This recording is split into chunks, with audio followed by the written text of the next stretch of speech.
Assalamualaikum warahmatullahi wabarakatuh.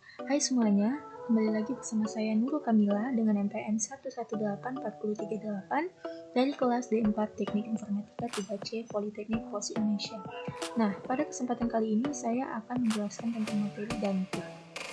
Nah, kalau kita searching di Google, dantum itu sendiri adalah parameter sebagai acuan untuk mendefinisikan geometri elipsoid bumi serta orientasi sumbu koordinat terhadap sumbu bumi. Dantum geodetik diukur menggunakan metode manual hingga yang lebih akurat lagi menggunakan satelit. Lebih ringkasnya, saya jelaskan dantum itu adalah kesepakatan proyeksi peta. Nah, pada yang kita ketahui, bumi itu berbentuk bulat. Namun pada peta dipaksakan digambarkan dengan bentuk bidang datar.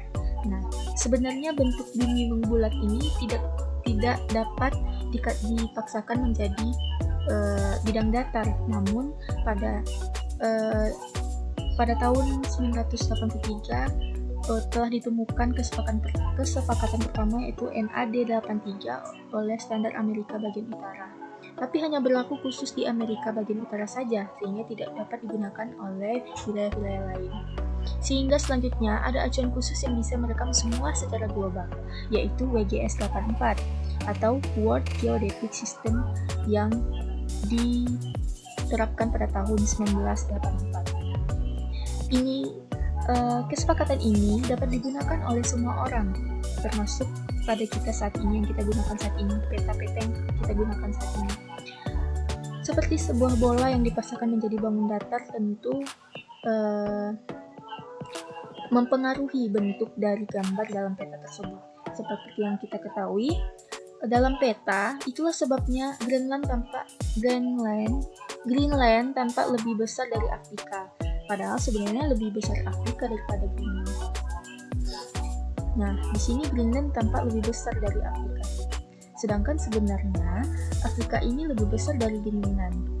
Nah, untuk contoh lebih jelasnya kita dapat mengunjungi website The True Size.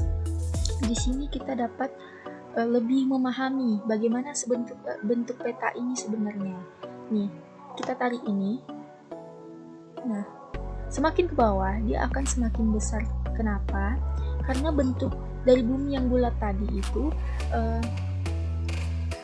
jadi kesepakatan inilah yang membuat bentuk peta ini seperti ini. Jadi bentuk peta yang telah disepakati atau disebut dantum ini sebenarnya tidak valid jika digunakan oleh seorang pelaut.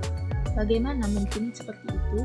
Karena seorang pelaut nanti kalau menggunakan peta ini dia akan menggunakan jalur dengan cara melengkung. Sebenarnya kalau dari bidang datar kan kita dari Madagaskar ini ke India ini lurus aja ya kalau digambarkan. Namun karena seorang pelaut dia tidak bisa menggunakan jalur lurus seperti itu karena tidak mungkin, karena bumi itu berbentuk bulat bukan datar. Jadi dia nanti akan menggunakan garis melengkung seperti ini. Karena itulah seorang pelaut itu juga menggunakan peta yang berbeda juga dengan peta-peta yang kita gunakan karena kevalitannya yang tidak dapat dibawa oleh seorang pelaut. Jadi begitulah kira-kira materi dantum ini. Contohnya ini India ya. India kita bisa letakkan di Korea Selatan, berarti India lebih besar dari Korea Selatan. India lebih besar dari Rusia. Dari Kazakhstan, Mongolia, India lebih besar. Sedangkan kalau diletakkan di sini, India itu terlihat lebih kecil. Nah, di sini dapat kita simpulkan semakin ke atas dia semakin melebar bentuknya. Nah, seperti ini. Nah, karena itu disebabkan karena bentuk bumi itu sebenarnya bulat. Nah, dapat dimengerti ya teman-teman. Sekian penjelasan dari saya seputar dantum ini. Semoga kalian dapat memahaminya. Assalamualaikum warahmatullahi wabarakatuh. Sampai jumpa lagi di video saya selanjutnya.